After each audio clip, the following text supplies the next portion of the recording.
أشهد أن لا إله إلا الله وحده لا شريك له وأشهد أن محمدا عبده ورسوله أما بعد فأعوذ بالله من الشيطان الرجيم بسم الله الرحمن الرحيم الحمد لله رب العالمين الرحمن الرحيم مالك يوم الدين إياك نعبد وإياك نستعين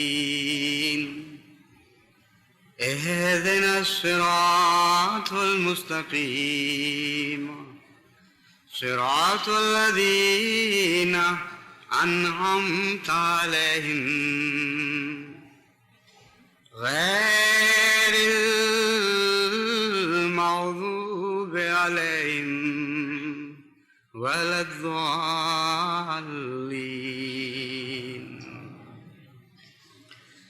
يا أيها الذين آمنوا كتب عليكم الصيام كما كتب على الذين من قبلكم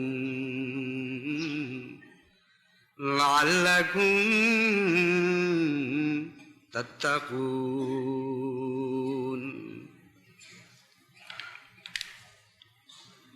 حضرت ابو ہریرہ سے روایت ہے کہ حضرت صلی اللہ علیہ وآلہ وسلم نے رمضان مبارک سے متعلق فرمایا کہ جب رمضان کا مہینہ آتا ہے تو آسمان کے دروازے کھولے جاتے ہیں، اور ایک روایت میں ہے کہ آسمان کے نہیں بلکہ جنت کے دروازے کھولے جاتے ہیں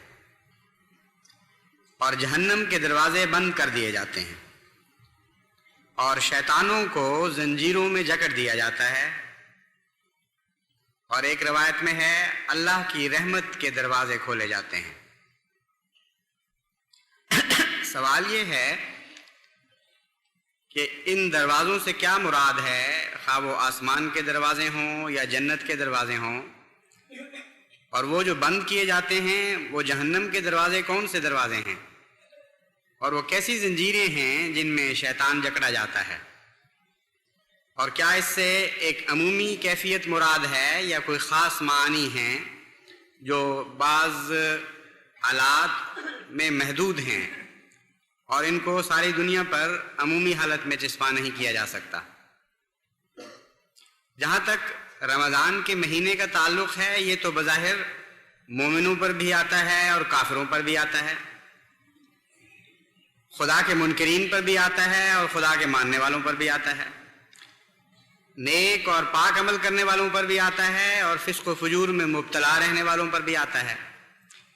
اس لیے ایک بات تو قطعی ہے کہ اس کا عمومی معنی درست نہیں، کیونکہ جہاں تک رمضان کے مہینے کا تعلق ہے اس مہینے میں دنیا یعنی دنیا کی بھاری اکثریت اسی طرح فسق و فجور میں مبتلا رہتی ہے اور قطعاً رمضان کی کوئی پرواہ نہیں کرتی۔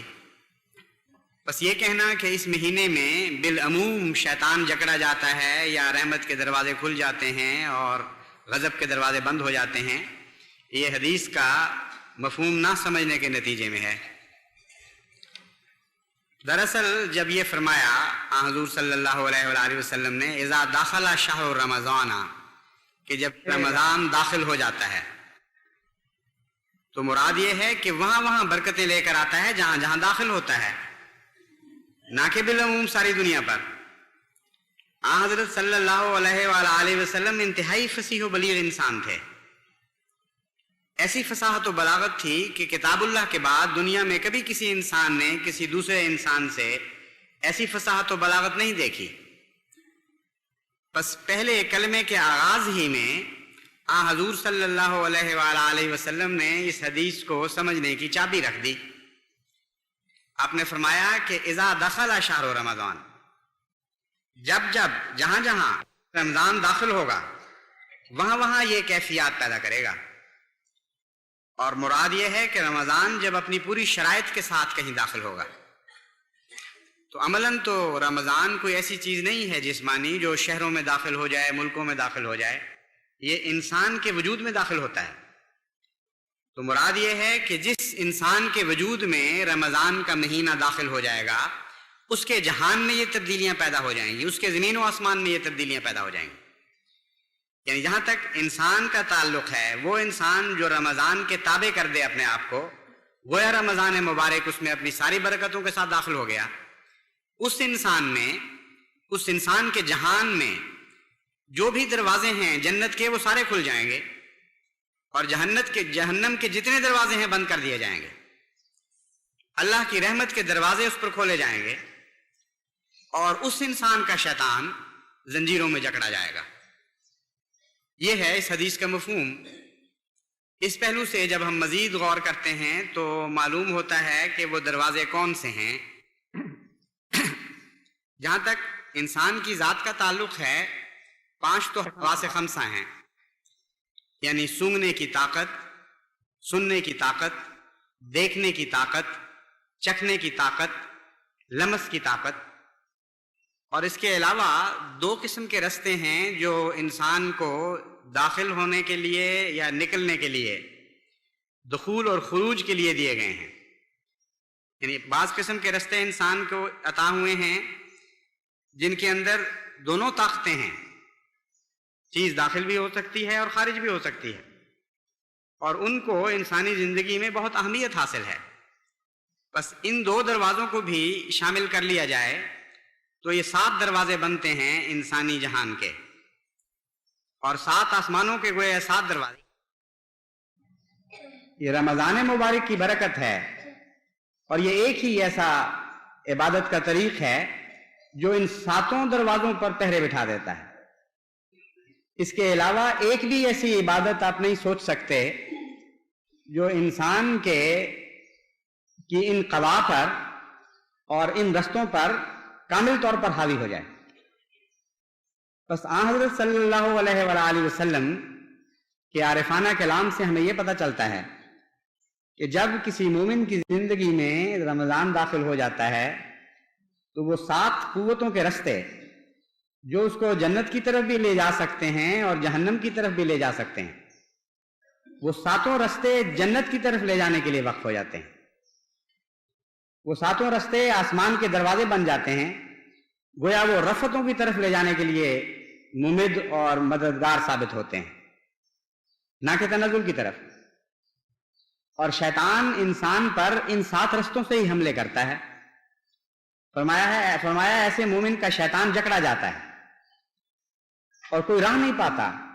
ان 7 رستوں پر تو اللہ کی رضا کے پیرے بیٹھے ہوتے ہیں، ان 7 رستوں پر تو خدا کے فرشتوں کا پیرا ہوتا ہے، بالکل بے بس اور عاجز آ جاتا ہے.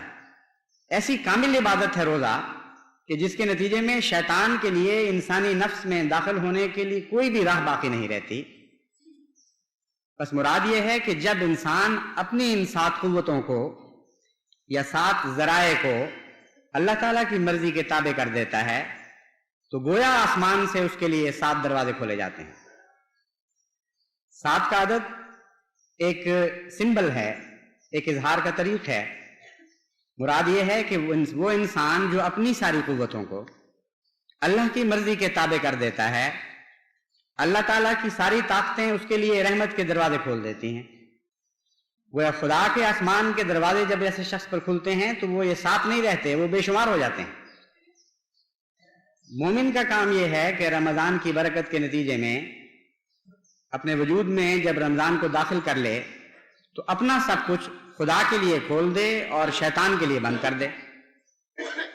پھر ابواب رحمت وہ اللہ کے فضلوں کے دروازے ہیں جو 7 کے مقابل پر عدداً بطور کامل عدد کے آپ بے شک 7 کہہ دیں، لیکن عملاً وہ بے انتہا ہیں، ان کی کوئی گنتی نہیں ہو سکتی، کوئی ان کا شمار نہیں۔ جب مومن اپنا جہان خدا کے حضور پیش کر دیتا ہے تو اللہ کا جہان اس کے لیے ہر طرف سے رحمت برسانے لگتا ہے۔ یہ ہے اس حدیث کا مطلب جو آن حضرت صلی اللہ علیہ وآلہ وسلم نے رمضان کی برکات سے ہمیں آگاہ کرنے کے لیے فرمائی۔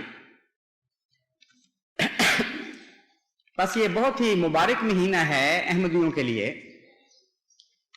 اور ہر احمدی کو چاہیے کہ اپنے ساتوں راہ اللہ کی رضا کے تابع کر کے اپنے سارے رستے خدا کی مرضی کے لیے وقف کر دے، اور شیطان کو ان میں سے کسی پر بھی دخل نہ رہے۔ ایک مہینہ مسلسل یہ ایک ایسی ریاضت ہے کہ جس کے نتیجے میں انسان جب رمضان سے باہر نکلے گا تو ایک بالکل مختلف کیفیت لے کر نکلے گا، ایک مختلف شخصیت لے کے باہر نکلے گا۔ پورا ایک مہینہ اس کو اللہ تعالیٰ اس ریاضت میں رکھے گا کہ کوئی ذریعہ بھی ایسا نہیں رہنے دے گا وہ جس کے ذریعے شیطان داخل ہو سکتا ہو نفس میں۔ اور اس کے بعد پھر یہ مراد نہیں ہے کہ پھر یہ سارے دروازے شیطان پر کھول دو اور اللہ پر بند کر دو۔ اس سے بڑی جہالت کوئی نہیں کہ انسان یہ سمجھے کہ رمضان عارضی نیکیاں لے کر آتا ہے اور پھر اپنے ساتھ ہی نیکیوں کو سمیٹ کر واپس لے جاتا ہے۔ ایسا رمضان تو بالکل بیکار ہے جو نعمتیں دے کر واپس چھین لے، جو دکھ دور کرنے کے بعد پھر عائد کر دے، بلکہ ایسا رمضان تو ایک لعنت ہے، کیونکہ اس سے پہلے جس انسان نے نعمتیں دیکھی نہیں تھیں ان کو نعمتوں کی عادت ڈال کر پھر واپس لے جا رہا ہے۔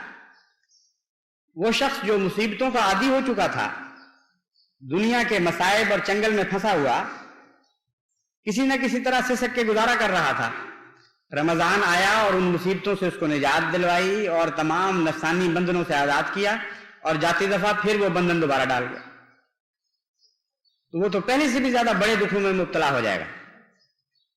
جس نے آزادی نہ دیکھی ہو، وہ غلامی کی زنجیروں میں جکڑا ہوا ہو، اس کو اتنی تکلیف نہیں ہوتی جتنی ایک دفعہ آزادی دینے کے بعد پھر اس کو دوبارہ غلامی میں جکڑا جائے۔ ایک شخص جو نعمتوں سے ہے ہی محروم، وہ کسی نہ کسی طرح گزارا کر رہا ہوتا ہے، اس کو اگر نعمتیں عطا کر دی جائیں اور پھر چھین لی جائیں پھر اس کو بہت دکھ پہنچتا ہے۔ وہ کہتا تمہیں کہا کس نے تھا کہ مجھے وہ نعمت دو اور اس کی عادت ڈالو جس کے بغیر اب مجھ سے نہیں رہا جاتا۔ پہلے تو گزارا چل رہا تھا جس طرح بھی ہو سکتا تھا۔ بس رمضان مبارک سے متعلق یہ تصور بڑا ہی بھیانک ہے اور بڑا جاہلانہ ہے کہ ایسا مبارک مہینہ انسان کی زندگی میں داخل ہو کہ انسانی ساری طاقتوں پر فرشتوں کے پہرے لگا دے اور شیطان کے لیے ساری راہیں بند کر دے، اور اپنے رب کے لیے اور اللہ کے فرشتوں کے لیے ساری راہیں کھول دے، اور پھر اس حالت میں جائے کہ فرشتوں کی بجائے ہر راہ پر شیطان کے پہرے بیٹھے ہوں اور اللہ تعالیٰ کا داخلہ وہاں بند ہو، اور شیطان کے لیے کھل کھیلنے کا موقع اس ایک مہینے کے بدلے پھر 11 مہینے تک جاری رہے۔ بڑے نقصان کا سودا ہے یہ، اور ہرگز اللہ اور اللہ کے رسول کی یہ مراد نہیں ہو سکتی۔ بس رمضان کی برکات سے فائدہ اٹھانے کا مطلب یہ ہے کہ اس مہینے کو استقلال بخشیں، جو کچھ اس مہینے سے برکتیں پائی ہیں ان کو دوام بخشیں، جن مصیبتوں سے نجات پائی ہے پھر دوبارہ ان بندنوں میں دوبارہ نہ جکڑے جائیں، ان گندگیوں کی طرف پھر منہ نہ کریں جن گندگیوں سے رمضان شریف نے آپ کو نجات دلائی ہے۔ اس ضمن میں ایک اور بات میں یہ کہنی چاہتا ہوں کہ یہ رمضان ہمارے لیے ایک بہت ہی بڑی نعمت بن کر، ایک خاص نعمت بن کر آیا ہے، کیونکہ یہ وہ دور ہے جس میں احمدیت کے دشمنوں نے اپنے غیظ و غضب کے سارے دروازے ہماری طرف کھول دیے ہیں۔ یہ وہ دور ہے جس میں احمدیت کے معاندین کھلے بندوں ایک پرامن ملک میں یہ تعلیم دے رہے ہیں کہ ان کے خلیفہ کو بھی قتل کرو اور ذلیل اور رسوا کر کے ٹکڑے اڑا کے پھینک دو، اور اس جماعت کا ایک فرد بھی زندہ نہ باقی رہنے دو، خون کی ندیاں بہا دو اس ملک میں، یہاں تک کہ ایک احمدی بھی دیکھنے کو نہ ملے۔ یہ کھلم کھلا تعلیم دی جا رہی ہے۔ اس موقع پر یہ رمضان ہمارے لیے اللہ کی رحمتوں کے دروازے کھولنے کے لیے آیا ہے۔ اس موقع پر یہ رمضان ہمارے لیے پیغام لے کر آیا ہے کہ پہلے بھی خدا سنا کرتا تھا لیکن اب تو اور بھی تمہارے قریب آ گیا ہے، وہ رحمت کے ساتھ تمہارے اوپر جھک رہا ہے، اس کے سننے کے سارے دروازے کھل چکے ہیں، ہر آہ و پکار تمہاری آسمان تک پہنچے گی، اور کوئی ایسی آواز نہیں ہوگی جو تمہارے دل سے اٹھے اور اللہ کے عرش کو نہ ہلا رہی ہو۔ یہ رحمتوں کا پیغام رمضان شریف لے کے آیا ہے۔ بس اگر خدا کی نافرمانی کے دروازے کھولے جا رہے ہیں تو اللہ کی فرما برداری کے دروازے آپ کو امن کی دعوت دیتے ہوئے واہ ہو رہے ہیں، آپ کو اپنی طرف بلا رہے ہیں۔ بس ایسے موقع پر جماعت کو انتہائی صبر کا نمونہ دکھانا چاہیے۔ ساری دنیا میں ایک بھی احمدی ایسا نہیں ہونا چاہیے، خواہ وہ بچہ ہو، بڑا ہو، مرد ہو یا عورت ہو، جو ایک معمولی سا بے صبری کا بھی مظاہرہ کرے۔ دنیا میں قوموں نے پہلے بھی قربانیاں دی ہیں، اور خدا کے نام پر تو قربانی دینا قوموں کے مقدر میں لکھا ہوا ہے۔ ادنا ذلیل قومیں جو خدا کے تصور سے بھی ناآشنا ہیں، بلکہ خدا کے خلاف عالم بغاوت بلند کرتی ہیں، وہ ادنا پیغامات کے لیے بڑی بڑی قربانیاں دے دیتی۔ بس اللہ کے دین کے لیے، اللہ کے نام اور اس کی عظمت کی خاطر، اور محمد رسول کریم صلی اللہ علیہ وآلہ وسلم کے قدموں سے وابستہ رہنے کے لیے یہ کوئی قربانی نہیں ہے۔ اگر ہم میں سے ہر ایک کاٹا جائے اور پھینکا جائے، کوئی بھی حیثیت نہیں رکھتی یہ قربانی ہماری۔ اگر اسلام کی زندگی ہماری ظاہری موت کا تقاضا کرتی ہے تو اے اللہ ہم حاضر ہیں تیرے حضور مرنے کے لیے، اور ہمیں کوئی پرواہ نہیں اس بات کی۔ دیکھو دنیا میں جیسا کہ میں نے بیان کیا، دہریہ قومیں بھی ایسی گزری ہیں موجود، جنہوں نے دہریت کے لیے قربانیاں دی۔ پچھلی جنگ عظیم میں روس نے جو قربانی دی ہے حیرت انگیز ہے۔ 1 کروڑ سپاہی روس کا میدان جنگ میں مارا گیا ہے، اور 1 کروڑ غیر سپاہی اس جنگ میں کام آیا۔ تو اگر دنیا والے دنیا کی خاطر 1 کروڑ سپاہی میدان جنگ میں کٹوا سکتے ہیں، تو محمد رسول کریم صلی اللہ علیہ وآلہ وسلم کے دیوانوں کے لیے 1 کروڑ جانے فدا کرنا کون سا مشکل کام ہے؟ بڑے بے وقوف ہیں جو سمجھتے ہیں کہ ہمیں ڈرا رہے ہیں، بڑے احمق ہیں، وہ نہیں جانتے کہ ہم کس سرشت کے لوگ ہیں، کس خمیر سے ہماری مٹی اٹھائی گئی ہے۔ حضرت محمد مصطفیٰ صلی اللہ علیہ وآلہ وسلم کے عشق سے ہمارا خمیر گوندا گیا ہے۔ اللہ کی محبت اور اللہ کی اطاعت سے ہم بنائے گئے ہیں، اس لیے کوئی دنیا کا خوف ہمیں ڈرا نہیں سکتا۔ 1 کروڑ احمدی تیار ہے مرنے کے لیے اگر خدا کے نام پر اس کو مارا جائے۔ ہمیں یقین ہے کہ اگر 1 کروڑ آدمی کو تم مارو گے تو کروڑ اللہ تعالیٰ پیدا کر دے گا ایسے بندے جو احمدیت کی طرف منسوب ہونے میں فخر سمجھیں گے، اور احمدیت کے لیے مزید قربانیاں دینے کے لیے تیار ہوں گے۔ اس لیے یہ سودا نقصان کا سودا نہیں ہے، مگر میں یہ آپ کو بتا دیتا ہوں کہ وہ لوگ جو خدا کے حضور مرنے کے لیے تیار ہو جایا کرتے ہیں، اللہ ان کو نہیں مارنے دیا کرتا۔ کبھی آج تک ایسا نہیں ہوا۔ وہ قومیں زندہ رکھی جاتی ہیں اور ہمیشہ کی زندگی پانے والی قومیں بن جاتی ہیں۔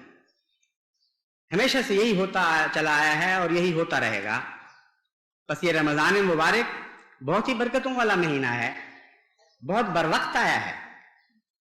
ایک طرف دشمن خوف و ہراس پھیلانے کی کوشش کر رہا ہے، دوسری طرف اللہ تعالیٰ کی رحمت کے دروازے کھل رہے ہیں، اور حضرت محمد مصطفیٰ صلی اللہ علیہ وآلہ وسلم کی یہ پیاری آواز ہمارے کانوں میں گونج رہی ہے کہ یہ مہینہ جس کی زندگی میں داخل ہو جائے گا، اللہ کی رحمت کے دروازے اس پر کھولتا چلا جائے گا۔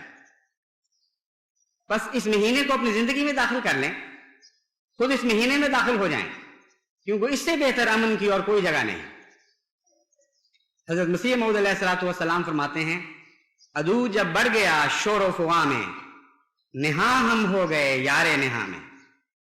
یہی مضمون ہے وہ کہ عدو جب شور و فغاں میں بڑھ گیا تو ہمیں اپنے پیارے رب کے حضور پناہ ملی، اور جس طرح بچہ خوف زدہ ہو کر ماں کی گود میں گھستا چلا جاتا ہے، یہاں تک کہ ماں اس کو چاروں طرف سے لپیٹ لیتی ہے، کوئی وار ایسا نہیں ہو سکتا جو ماں پر پڑے بغیر بچے پر پڑ جائے، ویسا ہی نقشہ حضرت مسیح موعود علیہ الصلوۃ والسلام نے کھینچا ہے۔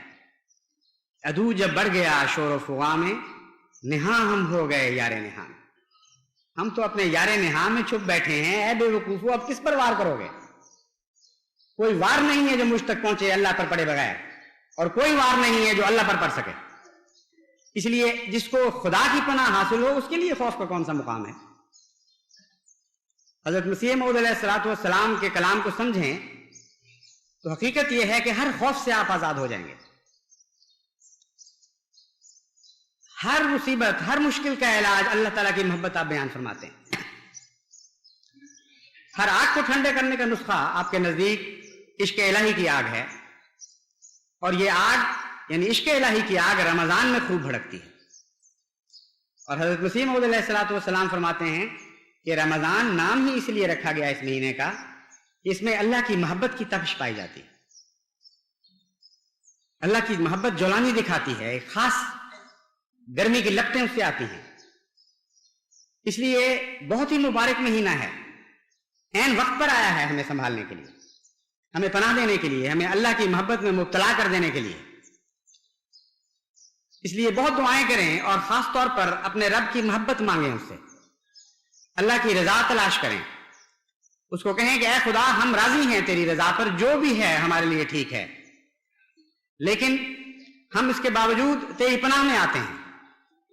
ہمیں لپیٹ لے، ہمیں چھپا لے، ہماری کمزوریوں سے پردہ پوشی فرما، ہماری غفلتوں کو دور فرما دے اور ہماری پناہ بن جا.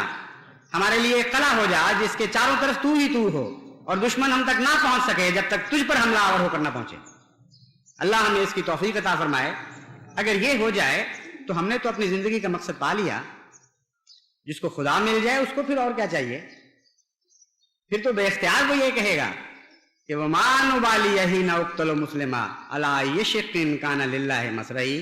میں تو اپنے رب کو پا چکا ہوں، اب اگر تم مجھے قتل کرتے ہو تو مجھے کیا پرواہ ہے کہ میں کس کروٹ گروں گا قتل ہونے کے بعد.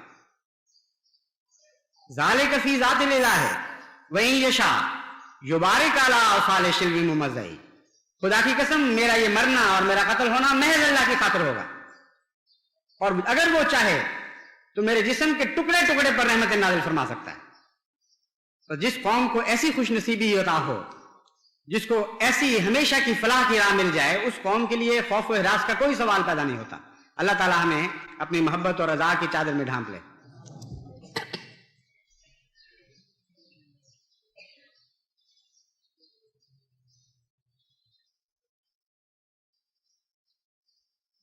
الحمدللہ نحمدہ ونستعینہ ونستغفرہ ونؤمن بہ ونتوکل علیہ ونعوذ باللہ من شرور انفسنا ومن سیئات اعمالنا. من يهده الله فلا مضل له ومن يضلله فلا هادي له. ونشهد أن لا إله إلا الله وحده لا شريك له ونشهد أن محمدا عبده ورسوله. عباد الله رحمكم الله، إن الله يأمر بالعدل والإحسان وإيتاء ذي القربى وينهى عن الفحشاء والمنکر والبغی یعظکم لعلکم تذکرون. اذکروا اللہ یذکرکم وادعوہ یستجب لکم وَلَذِكْرُ اللَّهِ أَكْبَرُ.